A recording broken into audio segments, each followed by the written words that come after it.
Universal News TV, votre chaîne d'information la plus crédible. À suivre de trop près l'évolution du sommet France-Afrique, Emmanuel Macron veut faire table rase du passé. En fait, c'est le message que souhaite envoyer le président français avec l'organisation du nouveau sommet Afrique-France, où la société civile a remplacé, pour la première fois, les dirigeants africains. Le déni de Macron sur la France-Afrique le maintient dans une relation asymétrique avec l'Afrique. Depuis son arrivée à l'Élysée en 2017, Emmanuel Macron veut renouveler les interlocuteurs, en vue de transformer le regard que les Africains ont envers la France. Pour y arriver, le président français mise essentiellement sur la diaspora. Mais Emmanuel Macron atteindra-t-il ses objectifs à travers ce sommet?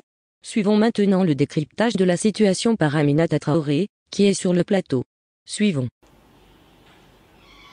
Le sommet France-africain, dit sommet Afrique-France, est l'illustration parfaite de cette volonté de diviser pour régner. Qu'est-ce que Emmanuel Macron a fait sous prétexte d'innover et d'en finir avec la France-Afrique? Il a décidé d'associer les intellectuels, les sportifs, les diasporas, les forces vives à une rencontre entre lui, le démocrate, et non moins fauteur de guerre au Sahel, avec la jeunesse africaine qu'il courtise depuis sa nomination, puisque lui-même il est jeune, ils sont de la même génération.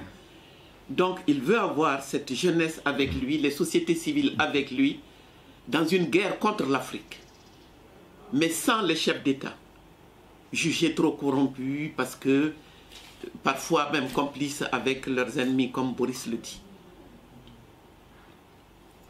Mais plus grave que ça, nous en sommes là aujourd'hui, au Mali, du fait de cette volonté de mettre dos à dos les communautés Touareg et l'État central.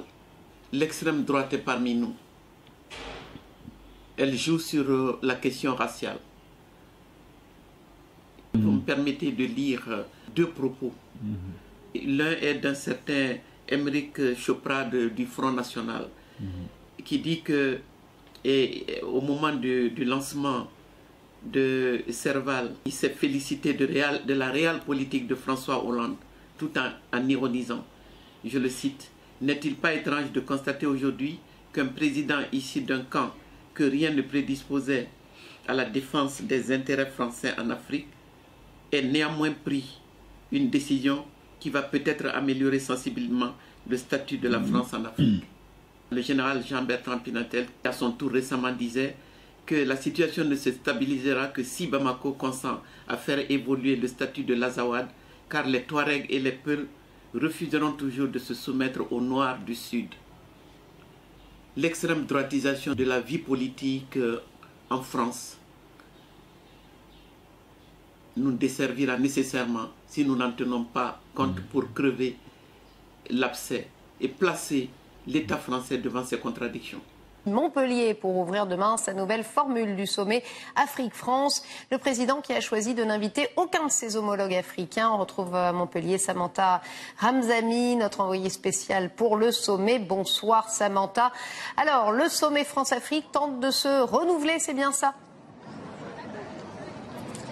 Bonsoir Stéphanie, alors vous faites bien de dire tente de se renouveler, vous n'êtes pas dupe. En tout cas, ce qui se renouvelle, c'est qu'RT France n'est toujours pas accrédité lorsque Emmanuel Macron initie un rendez-vous. Au moment où je vous parle, nous ne sommes pas accrédités pour couvrir ce sommet, ce nouveau sommet Afrique-France. Demain, nous nous rendrons sur place au Sud Arena et nous vous tiendrons au courant.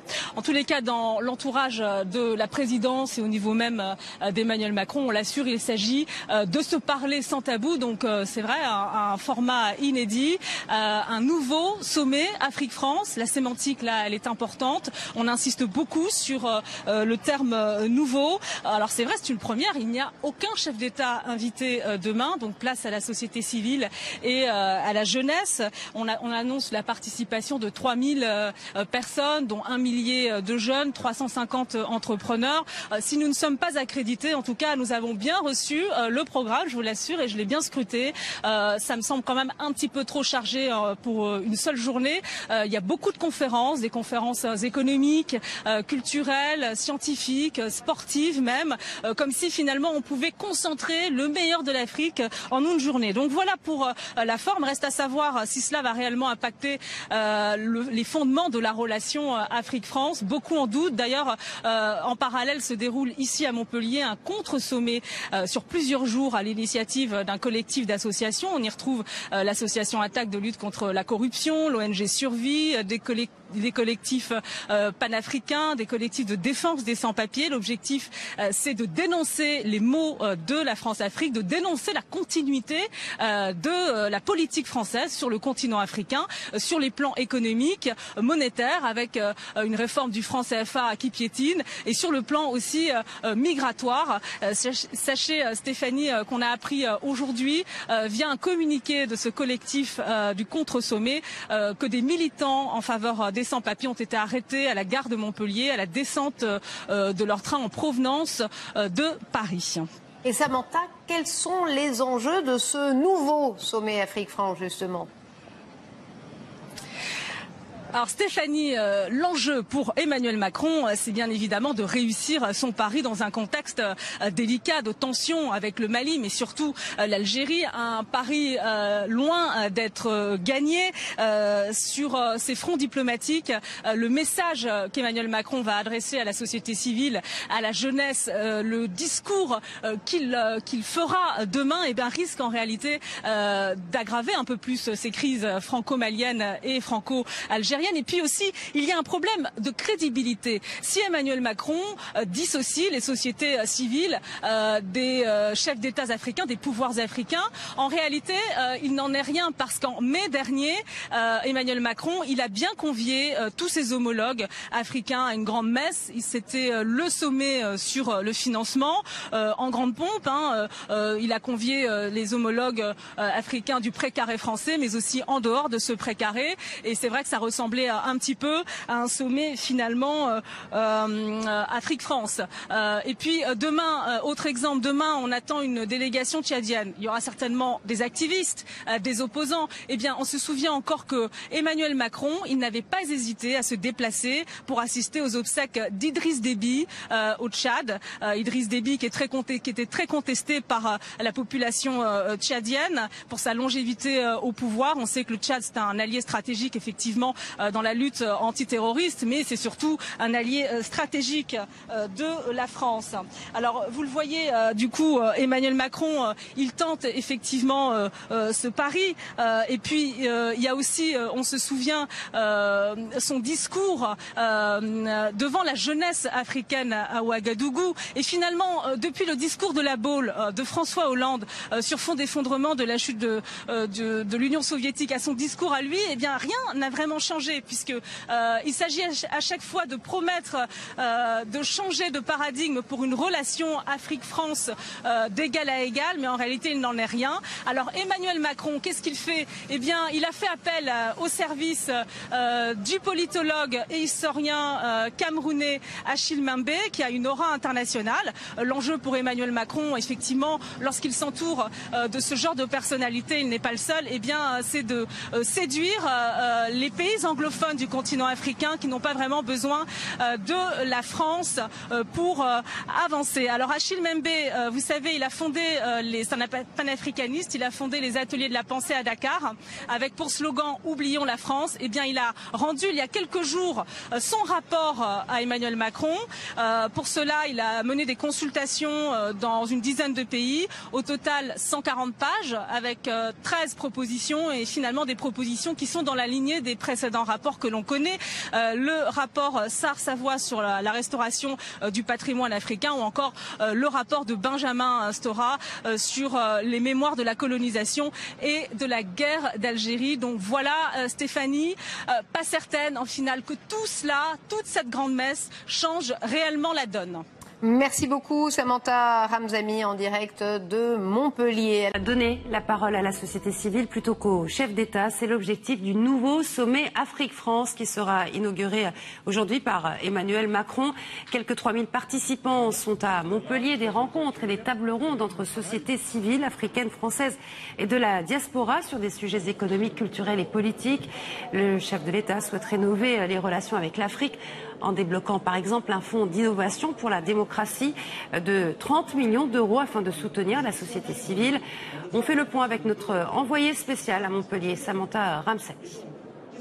Comme prévu, pas de surprise, nous avons été refoulés à l'entrée presse du sommet, malgré notre inscription sur le site média du nouveau sommet Afrique-France il y a plusieurs semaines. Nos accréditations n'ont pas été acceptées. L'agence en charge des médias nous a indiqué le motif suivant, pas d'accréditation pour des raisons de sécurité sur décision de la préfecture. Le nouveau sommet Afrique-France qui a débuté il y a quelques heures maintenant, mais on a observé quelques cafouillages. Il est 11 heures passées et vous le voyez derrière moi, il y a beaucoup d'invités, de délégations en attente de pouvoir entrer à l'intérieur du site. Pour l'occasion, un dispositif de sécurité important. Emmanuel Macron est attendu pour dialoguer, s'exprimer devant la jeunesse et la société civile. Et ils sont nombreux, je vous le disais, donc à patienter, y compris même des journalistes comme Lassana Camara, journaliste de l'agence de presse africaine France. Bonjour Lassana, bonjour. Merci de nous répondre. Ça fait longtemps que vous attendez? Ça fait plus d'1 heure de temps qu'on attend pour rentrer. Il y a beaucoup de filtrage, il y a beaucoup de sécurité. Mais nous, notre attente peut être atténuée. On est indignés par ce qu'on a appris, que toute la presse ne sera pas accréditée. La presse russe, votre média, la RT France, qui relaye les informations depuis la France, n'est pas son accréditation. C'est pas normal. C'est pas normal qu'on ne donne pas la parole à toute la presse. Si on veut que les relations entre la France et l'Afrique soient connues par tous, soient distribuées par tous, soient relayées par tous, il faut que toute la presse mondiale soit au courant de l'événement, soit au courant de l'évolution. Si on essaye de tout simplement diviser la presse, ça veut dire qu'il y a quelque chose qu'on cache. Emmanuel Macron doit s'exprimer aux côtés d'Achille Bindé qui lui a rendu un rapport de 140 pages avec 13 propositions dans la lignée des récents rapports qui ont été remis au président, notamment le rapport sur la restitution des objets d'art africains et celui sur l'Algérie de Benjamin Stora. Qu'attendez-vous précisément de ce nouveau format où les chefs d'État finalement ne sont pas conviés? On n'attend pas grand-chose parce que depuis le discours de Ouagadougou, on n'a rien vu venir de nouveau. On a plutôt vu des soutiens à des coups d'État, des soutiens à géométrie variable. La seule chose qu'on peut attendre de positif, c'est enfin toute la diaspora africaine. 3000 invités seront là. Il y aura des rencontres, il y aura des échanges. Peut-être entre les Africains, il y aura une nouvelle page qui va s'écrire. Je pense que le président Macron va parler. Je pense qu'il va écouter. Peut-être il y aura des questions pertinentes par rapport à cette relation entre la France et l'Afrique. Ce ne sont plus des relations pour l'instant. Je pense que c'est une domination. La colonisation continue. Elle est spirituelle, elle est intellectuelle. Parce qu'on ne peut plus comprendre que 40 ans après les indépendances, plus de 40 ans après les indépendances, les banques africaines, les pays qui ont le CFA n'ont toujours pas de banque centrale. C'est la France qui dirige tout, qui drive tout. C'est pas normal. Espérons qu'il y a un nouveau vent va souffler après ce discours-là. C'est vrai qu'il y a eu des précédents sommet Afrique-France depuis le discours de la Baule de François Mitterrand sur fond d'effondrement de l'Union soviétique à celui que vous avez cité tout récemment d'Emmanuel Macron devant la jeunesse burkinabé à Ouagadougou. Finalement, c'est le même refrain qui revient. Il faut changer de paradigme pour refonder la relation Afrique-France sur une base d'égal à égal. Mais ce que l'on voit, c'est qu'on piétine. Il n'y a rien qui change vraiment. Comment l'expliquer? On ne comprend pas parce que quand Macron est devenu président après le discours de Ouagadougou, il avait constitué une structure qui s'appelle le CPA, Conseil présidentiel pour l'Afrique. Il y avait des écrivains, des entrepreneurs, des artistes, des intellectuels qui étaient dans cette liste-là. Il remonte des informations au président de la République, mais les informations, il remonte, il peut faire des rapports, peut faire des tonnes de rapports. Quand les rapports ne sont pas lus, quand il n'y a pas de suivi des faits, rien ne va se passer. Le problème, on ne va pas tout simplement incriminer seulement la France, on va incriminer l'Afrique, l'intelligence africaine, le pouvoir public africain, nos dirigeants africains qui n'ont rien compris, qui n'ont pas d'ambition pour l'Afrique, qui sont là pour se remplir les poches et partir. Et c'est ça qui est malheureux. Espérons que des lendemains qui chantent pour la jeunesse africaine. Je pense que maintenant, avec beaucoup de jeunes africains qui sont diplômés, qui ont parcouru le monde, qui ne sont pas seulement en France, qui sont en Russie, qui sont en Australie, peuvent changer beaucoup de choses. J'étais en Russie pendant la Coupe du Monde 2018 en Russie, une magnifique Coupe du Monde, la Coupe du Monde la plus organisée. J'ai vu beaucoup d'intellectuels à l'université Patrice Lumumba qui commencent à réfléchir à l'Afrique, qui commencent à réfléchir au lendemain de l'Afrique. Je pense qu'il ne faut pas tout simplement s'arrêter à des relations franco-africaines. Il faut tout simplement réfléchir à des relations Afrique-monde. Il faut qu'on s'intéresse à tous les pays, à toutes les civilisations pour développer l'Afrique. Merci beaucoup Lansana Camara, puis bonne couverture à vous tout de même. Merci. Depuis plusieurs jours ici à Montpellier se déroule parallèlement à ce nouveau sommet Afrique-France, un contre-sommet à l'initiative d'un collectif d'associations et de militants pour dénoncer les maux de la France-Afrique. Il semble d'ailleurs que les autorités soient sur le qui-vive, puisque hier les autorités ont arrêté des militants en faveur des sans-papiers à leur descente du train à la gare de Montpellier, un train donc en provenance de Paris.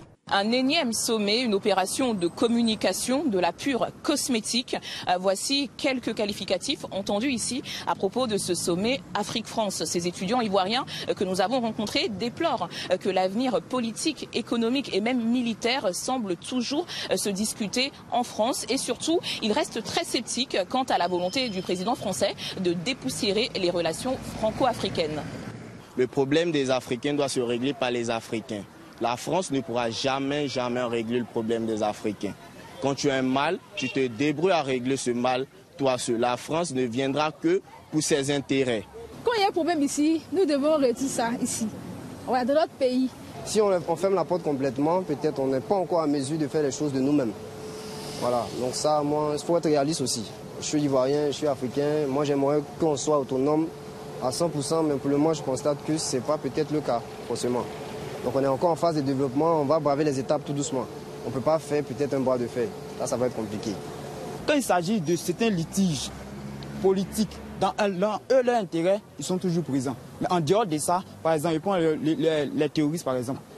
Nous avons assisté à plusieurs scènes ici, récemment à Kafolo, voilà, où les djihadistes sont venus. Il y a certains gens de l'armée ivoirienne qui ont perdu la vie là-bas. Tandis que l'armée française est sur le sol ivoirien. Intervention militaire, franc CFA, ingérence. Cette jeunesse dresse un bilan assez négatif des relations entre la France et l'Afrique jusqu'à présent. Vous l'avez entendu, de nombreuses critiques à l'encontre de la France et le pari d'Emmanuel Macron va s'avérer difficile à relever. Pour cette jeunesse ivoirienne, il s'agit avant tout d'établir une relation plus équilibrée avec la France et surtout un partenariat gagnant-gagnant, en particulier dans le secteur économique. Bonjour Ousmane, alors vous suivez pour nous ce sommet, ce nouveau sommet France-Afrique, puisque c'est son nom officiel. C'est un coup de jeune donné aux relations avec le continent. On en est où aujourd'hui dans le déroulé de la journée ?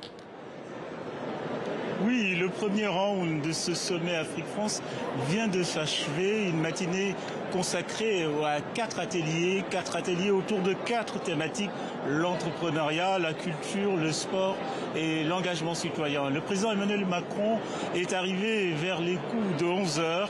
Il a fait le tour de quelques ateliers, s'est arrêté à discuter en toute bonhomie avec quelques participants. Mais le panel qui a marqué cette matinée aura été le panel autour de l'engagement citoyen et la démocratie. Il y avait foule à ce panel et puis des prises de parole fortes. Je vous propose d'écouter 2 intervenants qui ont pris la parole ce matin pendant ce panel autour de l'engagement citoyen. Je pense que le message il est passé parce que j'ai fini par paraphraser Nelson Mandela qui dit que être libre, ce n'est pas seulement se débarrasser des chaînes, mais c'est de renforcer et de respecter la liberté des autres. Je crois qu'il est temps que la France puisse aider l'Afrique à renforcer sa liberté parce que les Africains veulent vivre chez eux et vivre en paix et surtout en liberté. Nous, la jeunesse africaine, nous sommes sommes vraiment engagés à promouvoir la démocratie en Afrique. Mais on reste convaincu également qu'il n'y a point de démocratie dans l'oppression, dans une relation de dépendance. Voilà, nous voulons redéfinir les choses selon un partenariat gagnant-gagnant. Que la France redépose les questions essentielles qui maintiennent l'Afrique dans la pauvreté, parce que les thèmes abordés ici, on parle de démocratie, de sport, d'entrepreneuriat, ce ne sont pas ces questions-là qui gardent l'Afrique dans la pauvreté. Non, les questions qui gardent mon Afrique dans la pauvreté, ce sont des questions liées au franc CFA, à l'ingérence de la France dans la politique interne des États africains. Ce nouveau sommet veut marquer le début d'une nouvelle relation entre la France et l'Afrique. Pour Emmanuel Macron, on ne peut pas avoir une France qui construit son propre roman national si elle n'assume pas sa propre africanité. Ici, Christine Muriel, pour Universal News TV. Merci de suivre Universal News TV sur YouTube. Nous vous rassurons que les informations que nous diffusons au quotidien sont suffisamment crédibles. Alors, n'hésitez pas à liker la vidéo si elle vous plaît, et si vous êtes nouveau sur la chaîne. N'oubliez pas de vous abonner et d'activer la cloche de notification pour ne pas rater nos prochaines vidéos.